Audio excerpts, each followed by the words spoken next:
चंचल तन मन प्रीत छने छन मारे न तजिया।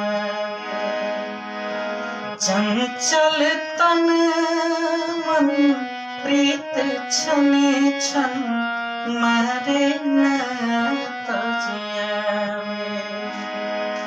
सातो सुर के छोड़े मनवा एक ही सुर में गावे। बेचैन रहे अब तो दिलवा का मजबूर भइलबा। अखिया से शायद तोहरा ई पता नइखे का कसूर भइलबा। अखिया से शायद तोहरा ई पता नइखे का कसूर भइलबा।